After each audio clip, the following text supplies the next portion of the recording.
Ladies and gentlemen, our top story, an explosive interview from Prime Minister Modi to the American outlet Newsweek. And Prime Minister Modi has said that minority discrimination, the prime charge that comes in from the opposition camp, which has championed the cause, primarily the Congress party in its latest manifesto. Now, Prime Minister Modi has countered the claims that minority discrimination is on the rise under his government. He has said, and I quote, "These are usual tropes of some people who don't bother to meet people outside their bubbles.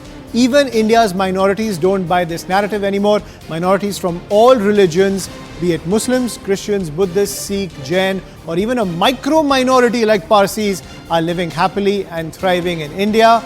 On ties with China also, Prime Minister Modi has said in this interview, he has said that stable and peaceful relations between India and China are important for not just our two countries, but the entire region and the world. I hope and believe that through positive and constructive bilateral engagements at the diplomatic and military levels, we will be able to restore and sustain peace and tranquility in our borders. So Prime Minister Modi talking about minority issues as well as the notion of the LAC tussle going on with China, with the Xi Jinping regime. Prime Minister Modi also spoke on the issue of Pakistan and India's friction with its neighbor. The Prime Minister has said that India has always advocated for advancing peace, security and prosperity in our region in an atmosphere free from terror and violence post the revocation of Article 370. He's also made certain remarks about that. I'm joined by my colleague Aman Sharma on the broadcast when it comes to the different tonalities as well as the different issues being put forward by Prime Minister Modi in this huge interview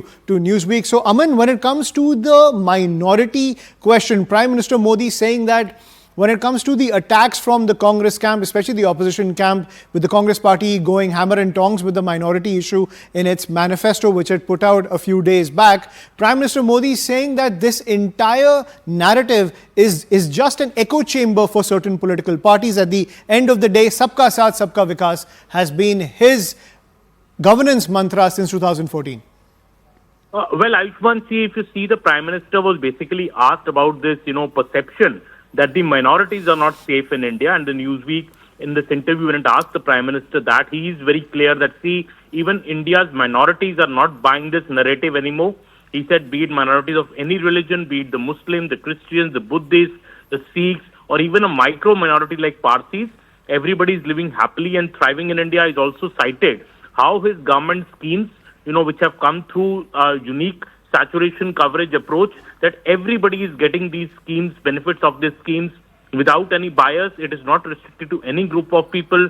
These schemes reach everybody, and that is the best idea of secularism. Prime Minister earlier mentioned in earlier of his speeches that, be it amenities like house, toilets, water connections, cooking fuel, even health insurance or tap drinking water, it is reaching every citizen irrespective of his community and religion. So he's making a very, very strong pitch that, minorities are completely safe in India. I think also this very exhaustive interview with the Prime Minister comes at a time just before the general elections.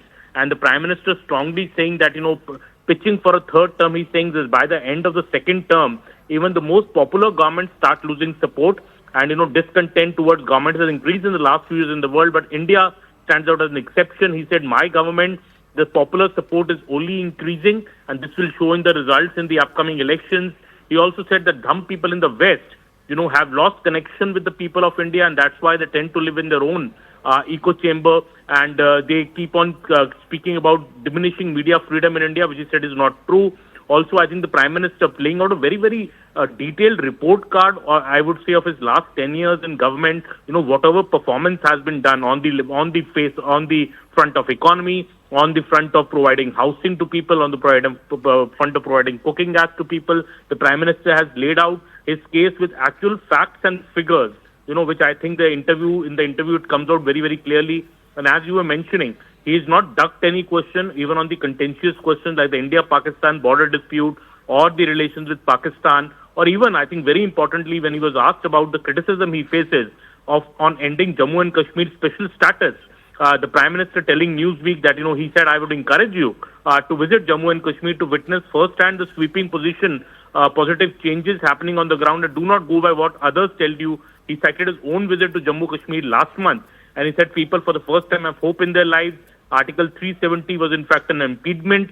to people's growth. He even cited how 21 million tourists have visited Jammu and Kashmir in 2023. Stone pelting has become a thing of the past. There is decline in terror incidents.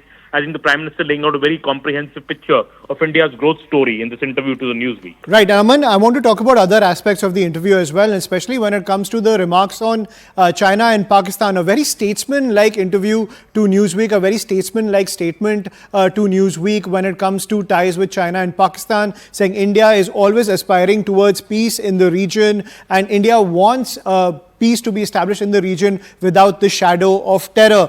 A tonal difference, of course, when it comes to Prime Minister Modi's pitch on the campaign trail versus what he has told Newsweek.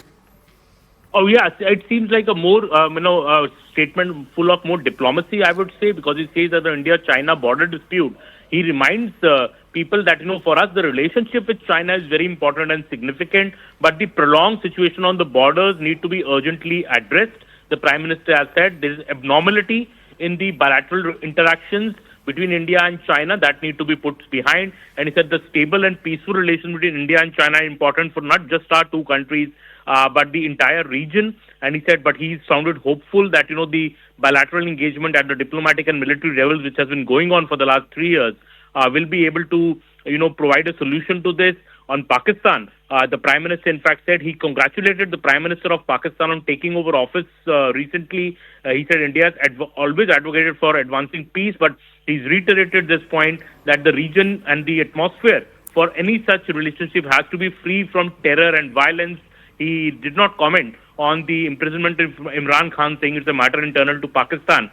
But I think all these matters the Prime Minister has answered, and especially I think, Ayushman, the statement on Jammu and Kashmir, I think, will also hit headlines because the Prime Minister has clearly said that, a new dawn has emerged for Kashmiri women especially, who now enjoy the same rights as their male counterparts when it comes to inheriting property or transferring property to their children. Because of the abrogation of Article 370, he said post the abrogation of Article 370, Jammu and Kashmir has seen many positive changes. The Formula 4 racing event, G20 meetings are happening there. The Prime Minister laying out this important question. He even spoke, Ayushman, on the issue of the Ram temple because he was asked about the significance of the temple at Ayodhya, which Prime Minister said that the name of Sri Ram is imprinted on our national consciousness, and he has very strongly advocated that the return of Sri Ram to his birthplace marks a historic moment of unity for the nation. And he said that it is a culmination of centuries of perseverance and sacrifice.